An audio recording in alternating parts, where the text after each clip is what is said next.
Hey guys, so this is going to be more of a discussion piece, and I would love to hear your opinions in the comment section below, but I'm going to be covering a game called Super Hexagon, and in this video I'm going to be discussing the topic of, does the length or the amount of content in a video game really matter at all? So this game, Super Hexagon, came out about 4 years ago. It has overwhelmingly positive reviews with almost 18,000 Steam reviews. If I go to Steam Spy, it has sold over 850,000 copies, which is a very high amount. And if I go to Metacritic, you can see that the Metacritic scores are also very high for such a simple game. And I'll show you what the gameplay is like in a second, but I just wanted to mention that this game only has about 5 minutes or so of actual content, and most people only ever experience the first 1 to 2 minutes, which is absolutely insane. And the reason for that is because this game is incredibly challenging, and it's so challenging that you're lucky to make it to 60 seconds without having to replay the level. And the levels are very generic, and you pretty much replay the same thing over and over again. If I scroll down here, it won the Best of 2012 IGN, and if I look at the reviews, some people have played this game for over 10 hours, which I find to be absolutely incredible. A lot of people are giving it good reviews, as you can see. Yeah, all that good stuff. But what has perplexed me about this game is just how positive of how much positive attention it has received for being such a basic game. It's also on smartphones, so it is a mobile game as well. So I'm just going to go ahead and launch it and show you guys what you can expect. At first, I'm just going to play it without audio so you can see how simple the game is without music or anything to accompany it. So let's go back to the main menu, Super Hexagon. There's 3 difficulties that you have at the beginning: hard, harder, and hardest. And hardester. And then there's a few that you can unlock, but most people never unlock those. So I'm going to play on the first difficulty, which is hard, and the goal is to get past 60 seconds. That is the goal of the game. And once you get past 60 seconds on hard, you move on to harder and try to get 60 seconds on harder. I've never been able to do it. As you can see, I've only been able to get the 30 seconds on harder, but we're going to go ahead and start it up. So I'm this little triangle at the bottom, and I'm just moving left and right while the screen is spinning in circles, and at the same time there's all these bars flying in from every different direction, and if I hit any of these bars, the game will end. So it's my job to just dodge all of these bars for as long as possible and try to find the exits as soon as I can before getting surrounded. And I won't be able to make it too far, probably about maybe 45 seconds or so. Sometimes I get lucky and get to about 60 seconds, but let's just keep on going until I fail. I'm just trying to show you guys like how basic this game is. It's nothing too special, just a bunch of flashing colors and bars coming in from the sides of the screen. It is unique, I'll give it that, but it's almost similar to something like a Flash game in many regards, and I'm somehow doing very good. I'm probably going to beat my high score. I just lost there. It's very hard to get past 60 seconds. The game starts going ridiculously fast, and it's very hard to keep up. So now you've experienced what Super Hexagon is it worthy of 18,000 positive reviews and such a high Metacritic score for a game that only lasts about a minute? There is other, I'm going to just go ahead and show you. There is other difficulties, harder, hardest. I'll show you harder real quick. I'll only be able to last maybe 20 to 30 seconds on this mode. Oops, I only lasted 6 seconds. Let's try one more time. And I know I'm not playing it with sound, and the reason for that is just because I want you to like feel what the game is like without music. And I think the music is the main reason why that this game got so much positive attention, because the game has a pretty fantastic soundtrack that goes along with the gameplay, and it's pretty enjoyable to listen to. But let's just see how far we can get. I keep failing, so let's just screw that. And then hardest, of course, is extremely freaking fast and difficult, and I already lost. So yeah, and I've been able to look at the achievement section on Steam. If I go back to, well, I won't be able to show you that in this video, but if you look at the achievements, you can actually see how many people have unlocked certain achievements, and most people have not even been able to get to 60 seconds in the first difficulty mode. So now I'm going to play this game with the audio turned up so you guys can listen to what the game actually sounds like and what it plays like, and see for yourself if this game is worthy of such positive attention. So I'm going to mute my mic real quick and turn up the audio.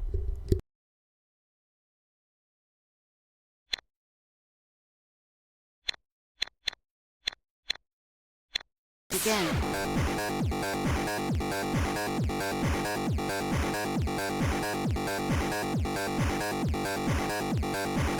Line.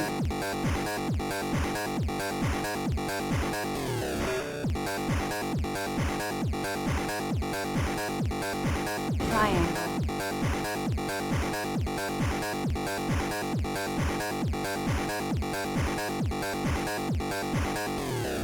Square.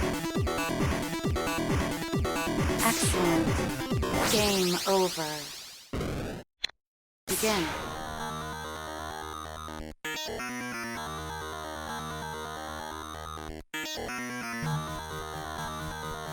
Line.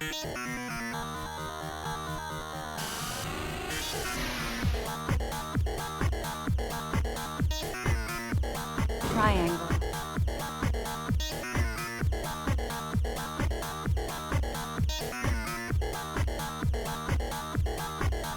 Square.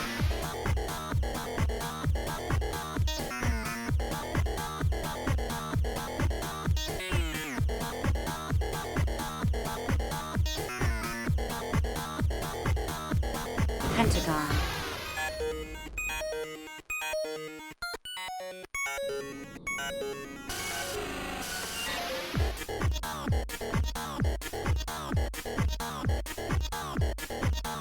Hexagon. Game over.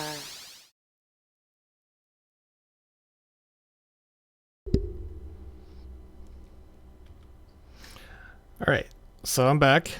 So, at least you got a feel for the game and what it's all about. That's pretty much all there is to it. You just keep replaying the same stage over and over and over again, and then you can play different stages, but each stage is only about a minute long, so there's only about 5 minutes worth of actual content to enjoy. Other than that, it's all repetition.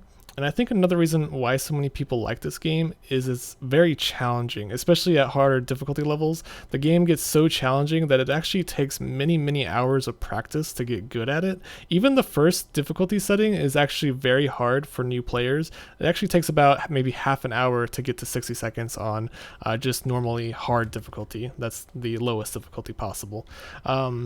So yeah. I don't know what else to say about this game. It's just a game that's always perplexed me on how it has so many like positive reviews. If it were me, I would give this game a negative review, just because if I'm paying for a game, I'm expecting about at least 10 minutes worth of content, all right? I need to enjoy myself for at least 10 minutes. And a game like this that encourages repetition and replaying the same 1 minute like cycle over and over and over again, to me, just a personal opinion, it's just not really enjoyable, and especially not enjoyable after about maybe 20 minutes of playing the same level over and over and over again.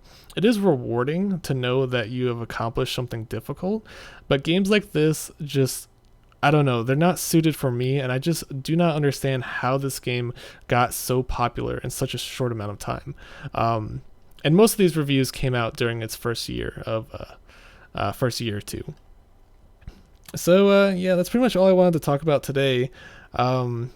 Just kind of crazy that games like this can get such high reviews when other games that actually have like maybe a 10-hour single player campaign will get mixed or negative reviews, just because maybe because of the price. This game is very cheap, and most people probably paid about $1 for it.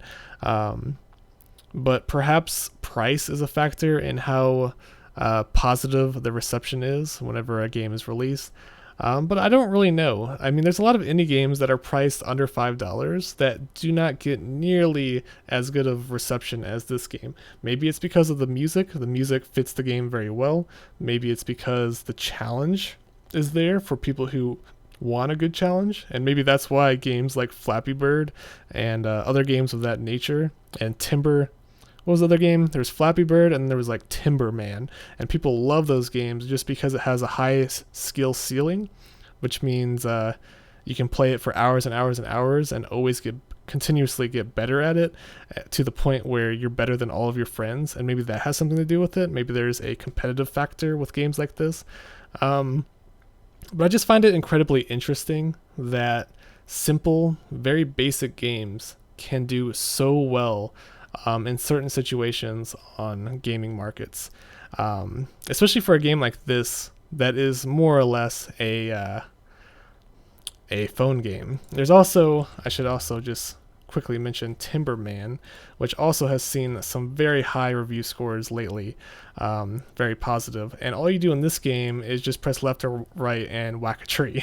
But again, it has a number and you have a score and you try to get as far as you can. And generally speaking, you only last about a minute or two.